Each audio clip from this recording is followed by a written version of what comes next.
Amansыздарбы? Ақтаңдай телегөрсөсүнүн көрөрмандары. Бүгүн Ақтаңдай телегөрсөсүндө Кыргыз элибиздин жалпы эле Борбордук Азиянын кызы, Кыргыз Республикасынын эл артисти Токтогул атындагы мамлекеттик сыйлыктын ээси, Казак Республикасынын эмгек сиңирген артисти Токтогул атындагы мамлекеттик сыйлыктын ээси. Ошондой эле мына жакында Манас орденинин дагы ээси, жалпы эле биздин түрк дүйнөсүнө өзгөчө орду менен, өзгөчө үнү менен, өзгөчө таланты менен таанымал биздин эл сыйлаган эжебиз Салама Садыкова. Куш келипсиз. Кушмак болуңуздар. Эжеке, бүгүн бизди ушул Ақтаңдай телегөрсөсүндө негизинен быйылкы 2017 жылда жалаң залкарларга кайрылып, деги эле залкарлардын жанында өзүңүз жүрүп калдыңыз. Ошол ак батаны алдыңыз дегендей ал улуу инсандардан. Анан ошол улуу инсандардын чыгармаларына кайрылып, сиздин аткарууңузда эл журтубузга ошол чыгармаларды дагы бир жолу бир жаңыртып өтсөк деген ниет тилекте, жакшы ой максатта турабыз. Эми чу дегенде эже ошол мына алып акындардан ак бата алган кезинде Каражаак калык десек болот.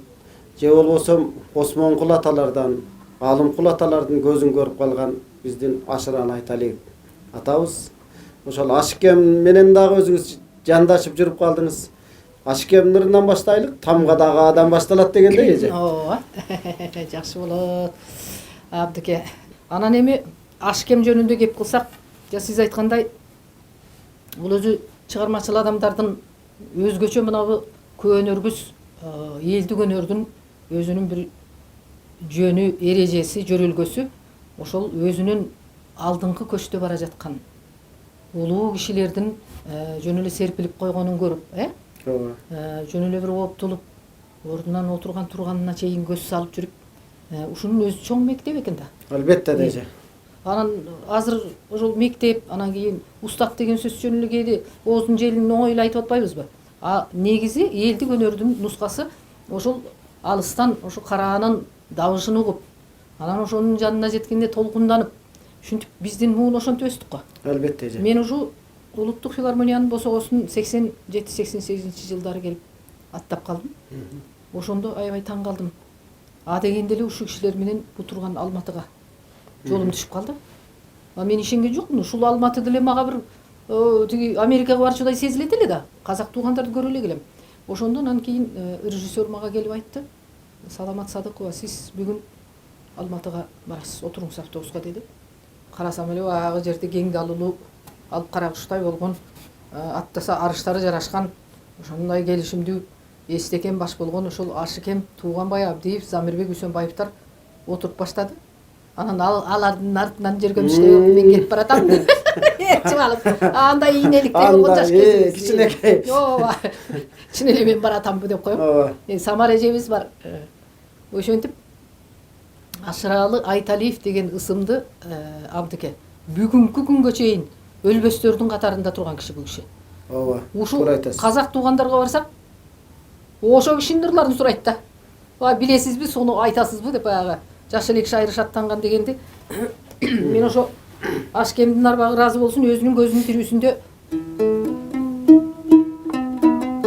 көл жээгинде деген бир ыр бар эмес беле? Ошону өзүнүн маңдайында отуруп ырдап калдым. Абдан купулуна толуп муюп отуруп уккан жери бар. Анан жанагы Нарындан жазган Саламгат деген ырын мен деги эле концерттерде ырдаган киши эмесмин. Бирок Ашикемдин арбагын эстеп туруп ырдап коеюн, Ай, жакшы болот.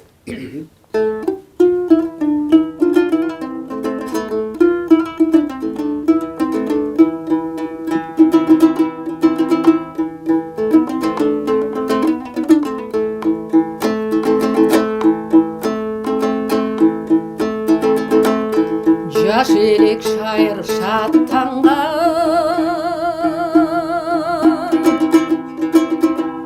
алыска сапар аттанган,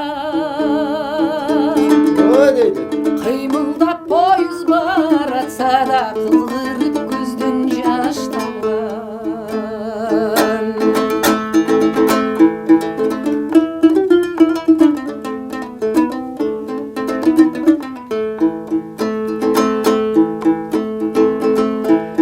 толқынын жиреп ауанын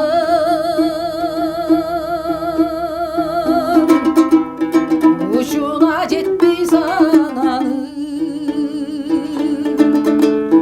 убара болып қылчақтаба артымды улам қарадым.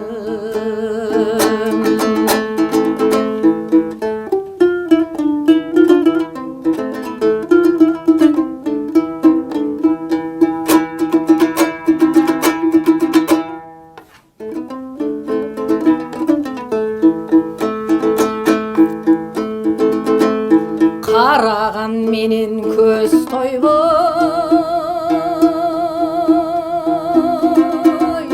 қапқайда қалды қараны,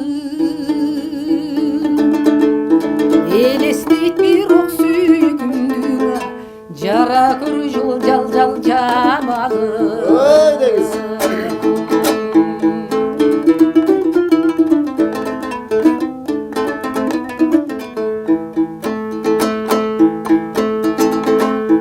Ойлосам болом көңіл шат,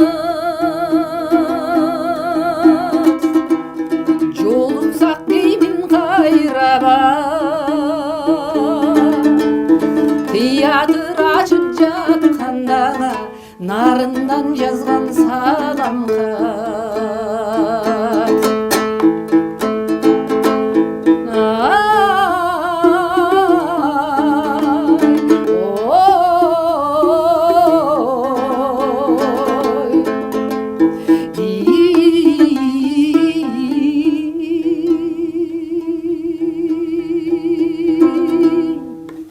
Нарындан жазған салам хат. Ой, рахмат эже, бар болуңуз. Мына мен ушул ырды сиз ырдап отурсаңыз, көмөкөйдөн сызылып чыккан бир керемет үн ашыкемди кайра тирилткендей эле болгондой болду эже. Арбай ыраазы болсун эже. Рахмат. Эми ушул дегеле мына биздин азыр жаштарыбызга дейликпи, жалпы телекөрөрмандар, улуумун эми мурдагы биздин ата бабадан келген салт, жүрүм турум, сөз кудурети дегеле адамдын сапаты кандай болуш керек, улуу кичүүнүн орду дегендей ушул көп биздин жакшы элибиздеги бир саамалыктар бар да. Анан ошолорду сиз ошол улуу аксакалдардан көрдүңүз, жандап көрдүңүз дегендей. Дегеле ушул салыштырмалуу ал кишилерден дагы кандай касиеттерди көрө алдыңыз да, эже, жандап жүрүп калдыңыз? А кишилердин бардыгы ар кимиси өзүнчө уюган алтын эле. Ар кимиси өзүнчө сырга толгон сандык эле. А кишилердин илебин сезинип, табына жылынып, жандай басып калган биз бактылуу муун экенбиз деп ойлойм, Абдыке? Албетте. Азыр мисалы биз элдик өнөрдүн адамдары бир жетим калган сыяктуубуз да. Мисалы мына Эстебес агай менен Ырматылык Эстебес Турсуналиев. Көп жерде бирге болдум ушу киши менен. Ушу кишинин деле кадырына жетип жетпей, түркүн майда сөздөргө да аралаштырып, ошол учурларда жаштык жылдарда эсимде бар, ар кандай гезитчилер жазган учурлар болду. Бирок бул киши турган турушу менен эле бир өзүнчө бир касиеттүү киши эле. Мисалы да, мына бул Астанага барып калдык, Астананын 1 жылдыгына. Бир самолет учуп баратабыз. Ошол кездеги интеллигенция Аскар Чукутаевич, Какеев агай сыяктуулар эсимде турат азыр. Анан ошо чоң концерт болуп атат. Астанада Каримов отурат, Назарбаев, Акаев, 3 президент кылкылдаган залда, каймактын баары отурган жерде дегенде акындардын айтышы болот деди. Анан казактын мен деген акындар келгендир эми. Анда да жашыра элем. Ошол казактын менмин деп бир үйрү акыны бир Эстебес агайдан сүрдөп турушту. Мен ар жакта баам салып турдум да. Ой, анау Кыргызстандан калык акыны келип тур ғой енді, анау Эстебес Турсуналиев келген экен ғой, ойбай дешип ушундай неме оолактап турушту да. Эстекемдин баягы сиз билесиз бир чапанды желбегей жамынып дегенде, курун тагынып, анан экинчисин желбегей жамынып алып ушундай жана бүркүттөй болуп күйүшөп ийиндерин ушинтип турганын өзү бир керемет эле да. Анан эми мына Ашыке, Тууганбай агайлар булар чыныгы касиеттүү кишилер экен азыр ойлосом. Бул кишилер мындай сахнада эле уруп ара бет алды келгенде, "И, кандайсың? деп койгонго келбедик азыркы кыргыздар. Ушинтип калбадык. Албетте. Жөн эле бири-бирибизди көргөндө жылтырап калабыз. А бул кишилер ошол өнөрдөн сырткарыдагы жолдон белден мына филармониянын айланасынан жолугуп калса токтоп учурашат эле киши менен. Токтоп кеп салат эле. Ушундай кишилер эле. Ашыралы Айталиев болсо көп жолу мына жаш өсүп келаткан өспүрүмдөр жакшы болду. Колтугуна жүгүрүп барып ал кишиден сабак алып калышты. Мен сабак албаганым менен мен ошол кишинин батасын алып, баасын угуп калдым. Анан ушул нусканга жазба саламат. Жакшы келатасың. Илгери филармонияга келе электе Чаткалда көргөм мен бул кишини. Чаткалдын жайлоолоруна барар элек го. Мына, ооба.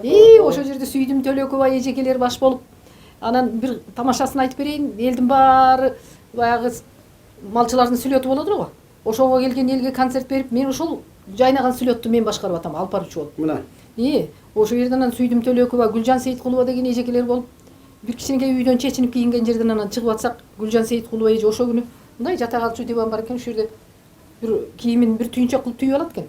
Ошону башына коюп жамбаштап жаткан, бир убакта анан чыгып жөнөп атканда баягы түйүнчөктү минтип алды да колтугуна кысып, ошонсо Ашыкем айтып коет. Ой, мына бу колтугунда түйүнчөгү бар аялга жол бергиле, шашылыш. Бул иштеп кой деп атпай, кашыктапчы баягы. Жол бергиле, түйүнчөгү бар аялга деп анан Гүлжан эжени ошонсо мен таң калып, Гүлжан Сейиткулова деген эже чачын бийик түйүп анан жолукту да ошондой чокчойтуп байлап алат экен. Оозунун бээрин эле учун кызыл кылып коюп алат экен. Анан ошондой улууларды көрүп аябай таң калгам да, мага көзүмө бир кавкардай көрүнгөн баарычы. Ушулдай эже мына көрбөйсүзбү? Ушул залкарлардын көзүн көрдүңүз. Бирок биздин ушул кээде байкап отурабыз, азыркы мезгилде сөздүн кудурети деле, же болбосо улууну урматтоо деле мен көп эле байкап калып жүрөм да. Мына учурларда же концерттерде болобу, же болбосо баягы бир той топурда болобу, азыр негедир ушундай нерсени, ушул касиетибизди негедир жоготуп атабыз. Кээ бир залкарларды көрүп туруп деле, ошолорду карап туруп же улуу инсандарды көрүп туруп деле, анан тиги кыя басып, анан сүзүп өтүп кеткендер, ушундайларды кээде каңырыңды ушулдай түтөтөт да. Эми ошол бүгүнкү биздин көрсөтүүбүздө сиздин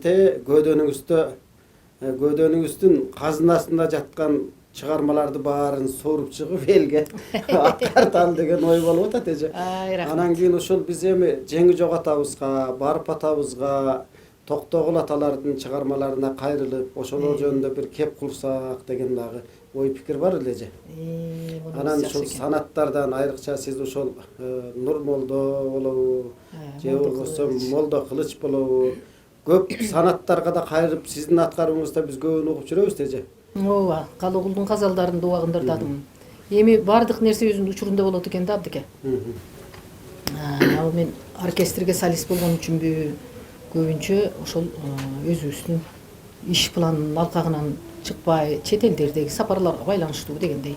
Ошондой болуп, мына санат термелерден кичине алыстап калдым. Аябай төгүлүп күйүмдө, күчүмдө жүргөн жылдарда жазышпады. Өкүнүчтүүсү. Бул эми баягы болгон нерсе да. Кимдир бирөөнү айыпка жыгуу эмес, арыз эмес. Бир учурларда ушул эле биздин мамлекеттик телевидение КТР деген куттуу босогосунан далай бизге чейинкилер, андан кийинки биздер ошол жерде агартып, туусун көтөрүп турган муунга киребиз го. Ооба. Бирок бир учурларда бизди жээреген жылдар болду. Кече 2000-жылдарда. Ушул жанагы узак чыгарма экен. Ой, бу термелерди эмес, жөнөкөй ырларыбызды өткөрө албай калган жылдар болду. 2000-жылдардын айланасында ошол жерде бир ушундай бир КТРдин чылбырын кармап турган көркөм кеңешти башкарып тургандар эми аты жөнүн айтпай эле коеюн, кичине улуту башкаларды аралашып турган экен ошондо. Эми ошолор кыргыздын нускасын билеби? Айтыптыр жана кыргыздардын ырчыларын жолотпогула, ырдатпагыла, тартпагыла, искучный дептир. Алар искучный дептир да. Ошо сөз бизге жетти. Барсак эле баары коркот, бечаралар сизге окшоп тарта тургандар, ой бизди тиги тез ырдагандарды тарткыла деп атат. Искучныйларды коет. Силердики зериктирип жиберет экен дейт. Кудай сакта деп коркуп 10 жыл өткөрдүк, чын айтайын. Анан ошентип төгүлүп турган жылдарда кайра калыбына келип турат буюрса. Мына азыр калыбына келип эмнеси менен. Мына бу конкуренция жакшы болуп кирди турмушубузга. Телевидение көп. Мына ЛТР тармагы көбүнчө сиздер ушуга басым жасайсыздар да. Элди өнөр адамдарын баягы кыргызда бир жакшы сөз бар. Булакты көрсөң көзүн ач. Ооба. Моокумун кансын ичкенде дейт. Талаптууну көрсөң жолун ач. талпынып элдин керегине жарасын деген сыяктуу да мындай. Эң Мына туура. ушу ЛТР ошентип чыгармачыл адамдардын жылт эткенин таап келип эле тартып атасыздар. Бул жагынан эл ыраазы, мен ойлоймун. Биз ыраазы.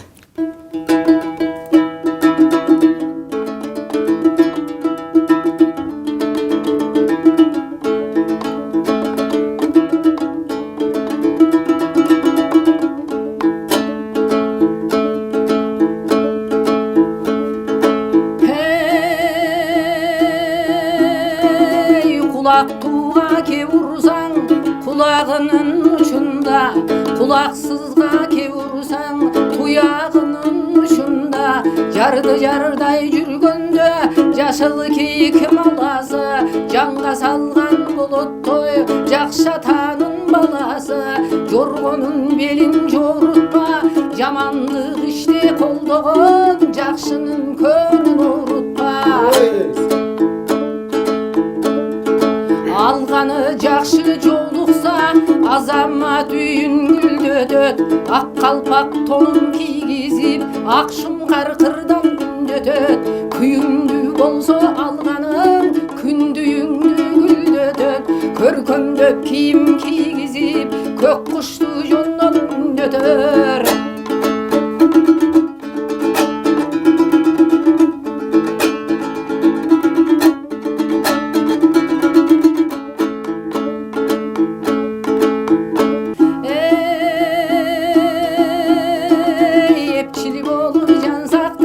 Erimin desen kalpaytpa, yedireyvey dosuna, evin menen jalpakta. Jakşı bolur жүрүүгө, jakşıdan tapkın жолдошто. Жол отпогун жаның ey, жанын жеген оңбосту. Жайында болот көңүлүң, жолдоштон тапсаң жолборсту. Жаласына каласың, жолдош кылсаң болбосту. Жол отпогун жаның ey, жанын жеген оңбосту. Ой эже, мына бул ар бир сабы, ар бир айтылган сөз, бул атылган октой. Анан кийин ошол ар биринин бир эле сөзү, ушул баарын басып кете тургандай ушундай уңгулуу сөздөр. Бул деген улуулардын тарбиялык мааниси тарбиялык мааниси да көрбөйсүзбү? Ушундай чыгармаларды биз жаңыртып, эл журтубузга айрыкча мына азыр заман деп коелу, заман жакшы, бирок улам кылым жаңырган сайын биздики могу илим, билим, техника өнүккөн мезгилде биз дал ушундай чыгармалар менен элибизди кайра сугарышыбыз керек. Жаштардын кулагына кандырышыбыз керек эже. Бул чыгармага абдыке мен эсиңизде болсо керек 91-жылдары кайрылган элем. Өзүм редактировать этип, өзүм ар бир сабын кынап электен өткөрүп, мисалы баягы жалаң позитивдүүрөөк жагын алганга аракет кылып иштеп чыккан элем да. 91-жылы Сарычелектен барып жандуу түрдө ошол жерде мени какылдатып ырдап бир тартып келип көрсөтүшкөн. Ошондон кийин бир да концертти ырдабай калгам да. Айтайын деген себебим, мен ойлойм бизден кийинки ошол биздин мына түштүктүн уңгусунда, барып аталарыбыздын үлгүсүндө жаштар улантат деп ойлойм. Бул теманы жашыраак кезимде ырдаган элем мен. Эже, туура. Эми биз ушул жерде мына азыр биз Улуул ата кел атабыз, Жеңи жок менен Токтогул атабыздын экөөнүн ортосунда кеминде бир 10 жыл айырма бар. Улуусу Жеңи жок, андан кийин Токтогул атабыз кел атат. Эми Токомдун чыгармаларынан сиз мына Алымканды жерге сууга түшүрбөй, чет өлкөдөгү визиттик карточкам. Чет сапарга барганда ушул шаңшыганы оңдорду ырдасаң, биздин элдин бир мүнөзү, элдин бир улуттук жүзү шайгелете окшойт го. Ошону жактырышат да. Мына азыр эле мен тиги телефонумда бир чет элдик ассоциациядан мага кат жазды. Сиздин экраныңыздын, камераңыздын астында. Өтө терең ыраазычылык билдирем элибиздин атынан. Мен гала концертте Алымканды ырдаган элем. Сизге биздин элдин атынан ыраазычылык билдиребиз деп атат. Токтогул Сатылганов деген ысымды мен бала кезибизден угуп чоңойдук албетте. Мыскал Өмүрканованын шаңшыганы тиякта столболордо андай илгери радиолор болот эле. Ар бир үйдө. Ал кишини жанынан көргөн жокмун мен. Кызыгы Өмүрканованы көргөнүм жок. Бирок ошо кишинин үлгүсүндө жолун уланткан ырчы катарында баасын берип келе жатышат. Бир эле Кыргызстан эмес, чет элде ошондой баалашат. Анан Алымкан деген ыр ошол менин визиттик карточкам катары аткарылып жүрөт. Баягы улуулардын эмнеси жакшы экен, абдыке, мына сиз Кебиңизге кеп улагым келип атат. Жана Ашкем жөнүндө, Эстекем жөнүндө, Тууганбай Абдиев жөнүндө айтып атпайбызбы? Кыргыз элинде жакшы сөз бар экен. Сөздү нуска карыянын, сүйлөсө сөзү акындай.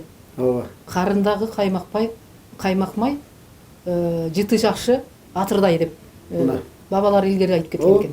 Молдо кылыштын сөзү бул. Молдо кылыштын Молдо кылыш, көрдүңүзбү? Андайсыңарындай ошол азыр бир жерге барганда мынабу эл журттун башын бириктирген бир жакшы улуттук институтубуз той тамаша бар эмеспи? Ошол той тамашада деле мына сиздин берүүңүздүн бир чоң касиети элге кичине болсо дагы бир үрөн себеп өтөт деп ойлоймун. Азыр бата бере албай калган аксакалдарды көрүп атабыз. Байкап жүрөбүз тан бар. Ооба. Кече жакында эле бир тойдо болдум мен. Аксакал деп ичинен эң аксакалдын сууруп чыгып, сизге окшогон бир асаба болуп жүргөн азамат жүгүрүп барды микрофонду кармап. Аксакал эми той бүтүп атат, бир экөөбүз бата берип коюңуз десе, бечара аксакал баарыбызды жер каратып кечкеле ден соолук болсун, ден соолук. Ден соолукта бол, ден соолук эле дейт бечара. Башка сөз таба албайт. Бул эмнени алып келип атат? Бул трагедия баарыбыздын күнөөбүз. Мына бу мен айтайын дегеним баягы өз күйдүрүп айтат дейт. Мени жаман көрбөсүн, калың элге эртеңкисине бушайман болобуз го биз. Мына сөз бакпай калдык, кеп бакпай калдык. Баарыбыз эле так секирип бийлегенди жактырып калдык. Анан жанагы фонограмма деген жакшы оокат турмушка кирип баарыбызды Өтө жеңил. Папугайга айландырып койбодубу? Жеңил оокат экен. Ай бир кичинекей флешка дегенди алып барып сайып коюп эле баары сырттын жаныбарларындай болуп элди алдап атабыз да 20 жылдан бери. Мына ушуну токтотушубуз керек деп ойлоймун. Анан токтогул атабыз жөнүндө алымканды созуп коеюнбу? Кой болот го.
Сар кештеп қана сайған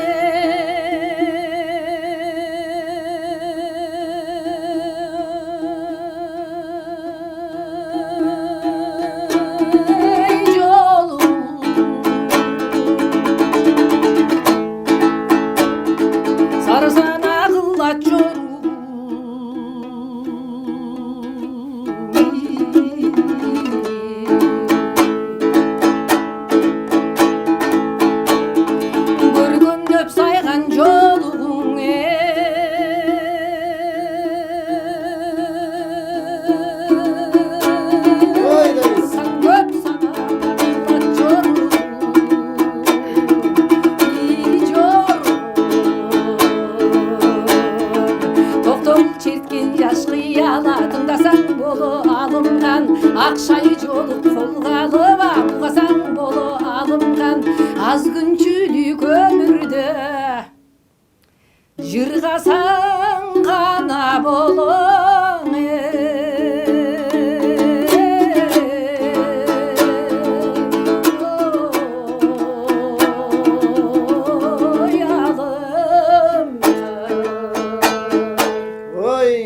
бар болуңуз. Мыскал апабыз бир кезде айтат, ушул 36-жылкы декадада кайсыда ушул барып бир мүнөттөй созгон анан баягы каардуу Сталин дагы ордунан тургуза койгон дейт. Азыркы кезде сиз аалам кезип жүрөсүз. Чет элде бардык жерге ушу барбаган жериңиз калбады. Бул чыгарманын өзүнүн кудурети, күчүн, анын ошол демин аткарууңузда ошол кыргыз элинин ким экенин ошодон байкап келесиз да эже. Ошо бар болуңуз, кайда жүрбөңүз да. Эже эми мына Токтогулга келип калдык. Эми Токтогулдан мына Токтогулдун окуучусу Коргол. Корголдун окуучусу Тууганбай ата. Мына эми Коргол атабыздын эми андан кийинкилерин ушу көрдүңүз. Ашкем, Тууганбай ата, Мыскал апаны көрбөй калдым дедиңиз. Анан Токтосун Айшыны көрүп калдым деген агайдын чыгармаларынан да көп кайрылып жүрөсүз эже. Алыстан Токтосун Тыныбеков аксакал көп кырдуу талант болгон экен. Жаштар үчүн айтып атканым го. Сиз менен биздин муун жакшы билет. Эми бул кишилер баягы орустар штучный дегендей бирден келип кеткен экен. Ошондой экен. Бул киши Оскомузду дагы кош кайрык тантып каккан экен. Буягынан таңдайынан кош ышкырыктар чыгып турат эле да. Мен бала кезимде ошондой кагат элем. Себеби биз ушул темир комуз менен чоңойдук го. Кийин бул филармонияга келген баары унутулду да. Абдике. Темир комузду да чоң дүйнөгө кетип калдыңыз да. Анан чоңурчу болот деген ушу деп эле мени сабап туруп жалаң ошо. Ада жакшы болгондур балким. Оркестрге бардык өзүнүн орду менен. Оркестрге ошону Токтосун Тыныбеков агайдын ысымы дагы, аты заты дагы мен үчүн бир тумар сыяктуу. Менин чыгармачылык жолумда. Себеби десеңиз, мына бул филармонияда 83-жылдарга туура келеби экен. Бир 9 кайрык деген телеконкурс болуп калды. 83-жылдарга туура болуш керек эже. Ошо 9 кайрык деген телеконкурска каяктан адашып мен келип калып атам. Жок, 86-жылдары. Бул Баткен областына кайра барып калган жылдарым эле ошондо, өзүм тууган жериме. Эсиңизде болсо керек, Ош областынан келдик го. Команда болуп. Анан Ош менен талашып беттешип атат. Ооба. Баркым менин атам мырдаган ошондо. Атаңыз бар беле? Ооба. Мен себеби кызык болгон, меники тагдырым. Бу анын алдынан бир комсомолдун акыркы съездерин ырдап калдым. Съезди болду ошол жерде. Ошол съездге келип Эркин Муктаров деген ошондой бир өзүбүздүн чөлкөмдөн чыккан бир азамат борбордук комсомолдун борбордук комитетинде 3-секретарь бекенин билбейм, ошондой кызматта турган экен. Ошондой агаларыбыз. Ошо киши Баткенге барып, анын алдынан райондук, областтык конференцияларды угат экен да булар. Ошондо алдынан чыга алып мен ырдап атпаймынбы? Анан ырдасам ошо киши айткан экен: "Ой, бул кыз борборго барып ырдачу кыз экен. Муну комсомол съездине жибергиле" деп коет. Мен анан кыскасы комсомол съездине келип Гүлгүн жашты ырдап атам баягы жерде, Эгинчиевдин Токтогулдун сөзүнө жазылган.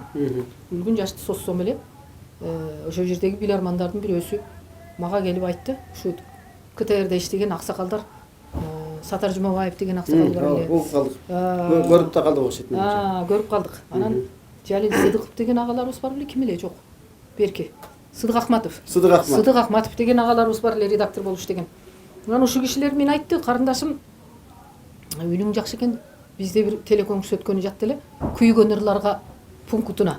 Ырчы туура келбей, ичибиз толбой атты эле. Сен КТРга өтүп барчы" деди. Анан макул дедим. Барсам жык толо ошо сиздин атаңызда болсо керек ошол жерде. Кыскасы ошол 9 кайрыкка чыга турган эл өздөрүн угуп турган экен, бет маңдай. Мен чыга калып эле анан "Кандай ырың бар эски күйгөн ырлардан" деди. Анан дегенден мен айттым: "Мен Токтосун Тыныбеков агайдын сөзүнө жазылган элдик кыздын ыры деген ырды билем" десем, "Ырда" деди.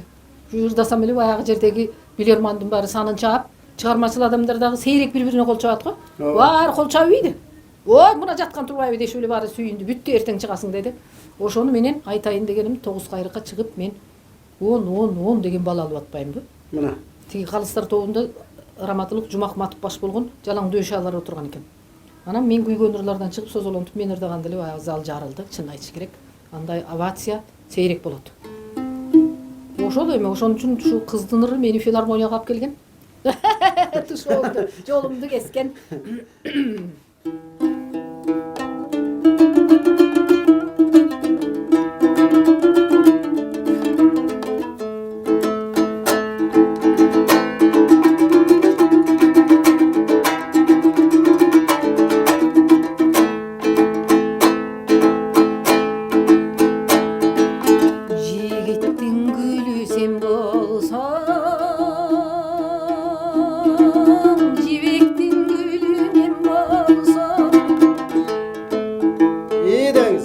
Айтылған сөздің маңызына жақшылап ой жігіт ойлонсо.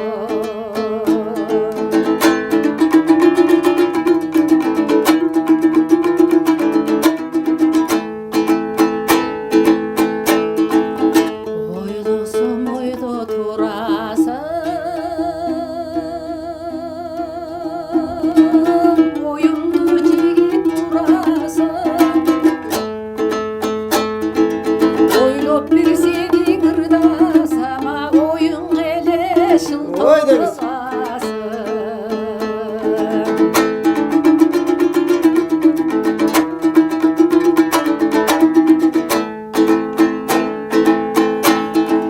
Ak göynük giysem cericiye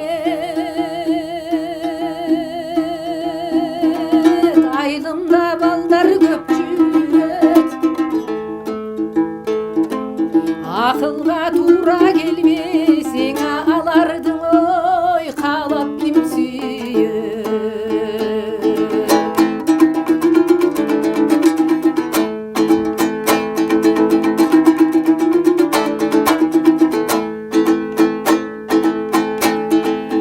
Gök göynök giysem cericiye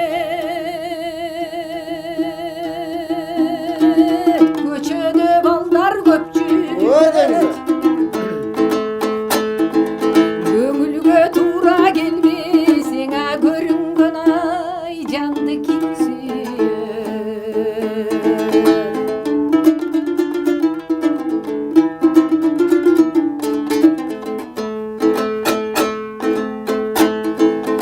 Göңүлүң сүйсө ойлогон көп созуу уят болбогон. Kolumdu sunu var kimge sen göbülüğü atka kongon. Kolumdu sunu var kimge je göbülüğü atkele kongon. Mayli бар болуңуз. Ушул сизди филармонияга жалпы эле ушул чоң чыгармачыл ааламга алып келген чыгарма ушул болуп мына буюрса чоң маданиятка кошкон чыгарма. Маданияттын ушул очогуна алып келип отурат сизде. Анан эми эже айылдан кетсең айылдын кадырын алыстан жүргөндө Аябай. билесиң дегендей. Ошол сыңар эле сиз аалам кезип учурда ошол дүйнөнүн булуң бурчунда барып жүрөсүз да. Ошол мезгилде деги эле Кыргызстандын кадыры кандай сезилет эже? Кыргызстандын кадырын мына мекенчил темада көп ырдаганымдан сезсеңиздер болот. Ошо жаш кезектен талага көп жүрүп билесиз да. Дөңгөлөктө отурасың, күнгө түн алмашып, түнгө күн алмашып, саат алмашып, аз уктап, көп эмгектенебиз. Кээ бир учурларда самолеттун ичинен түшө калганыңда эле түз театрга барасың. Жыгылып, көзүң жумулуп баратса дагы кезегиң келип сахнага чыкканда ошо турушуң керек да ошо жерде. Таптатынакай болуп. Ошондой учурлар көп болду. Анан ошон үчүн айланып кайра учуп келгенде мекениңдин абасынан башталат баары.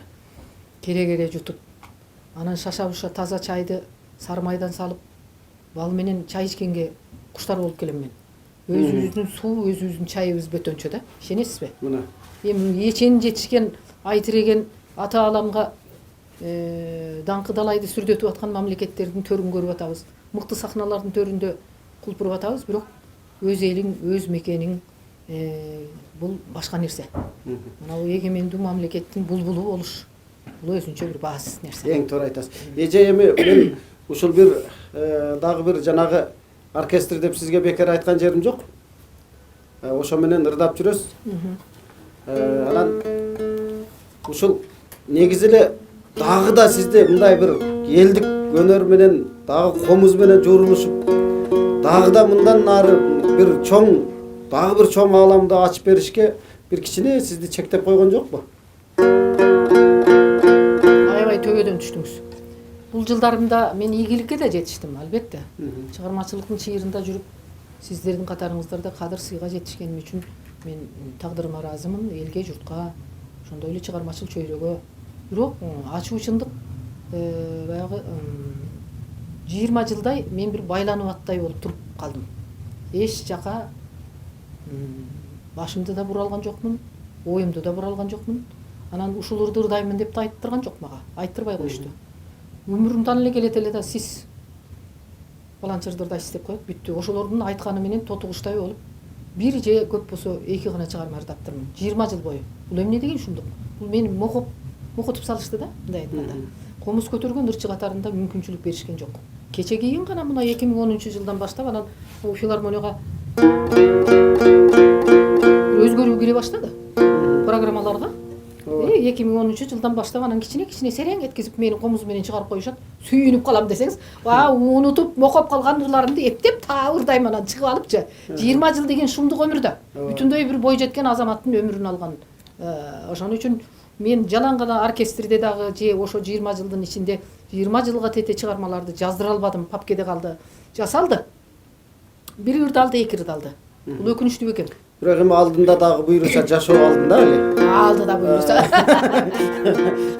Эми мына кайра комузду ошол кайрадан жаңыртып, ошол бөөдөндө теге казанда болсо чөмүчкө чыгат деген бекер сөз эмес эже. Анын артында көп нерсе жатат. Себеп дегенде тетиги жакта уюп жаткан биз канчалаган кенди четинде эле ой элекпиз эже. Ошол үчүн дагы кен толтура турат. Биздин улууларга кайрылып, казынабызды кайра бир ирет жаңыртып, ошол улуу биздин залкарлардын арбагын дагы бир козгоп, элибиздин эсине салуу болчу. Ошого мына бүгүн өзүңүз дагы бир жакшы элибиздин казынасын, байлыгын казып бердиңиз. Бекем ден соолук тилейли эже. Чыгармачылык бийиктиктин чегине жеткен болбойт. Ал чыгармачыл бийиктикке дагы жетүү, дагы канча бийиктиктер дагы алдында эже. Ошол үчүн балким буйруса айтыш өнөрүндө балким сизди кезиктирип каларбыз дегендей. Ал эми мына жанагы биздин ушул оркестр болобу, колуңуздан комуз түшпөй ушул чыныгы өнөрдү аркалап ушул элдик наамдарга жетип жүрөсүз. Негизи бар болуңуз эже, кыргыздын булбулундуу кызы бүгүн Кыргыз Республикасынын эл артисти Жөп Жөнөкөй эжебиз Саламат Садыкова биздин конокто болду. Эжеке чыгармачыл ийгиликтер, бийиктиктер, жакшылыктар боло берсин. Амин. Кадырлуу телекөрөрмандар, биз ушуну менен бүгүнкү көрсөтүүдө жыйынтыктай туралы эжебиз менен дагы көрүшө турган али жолдор көп. Ошол жакшы күндөрдө жалпыңыздар менен жолугушалы. Аман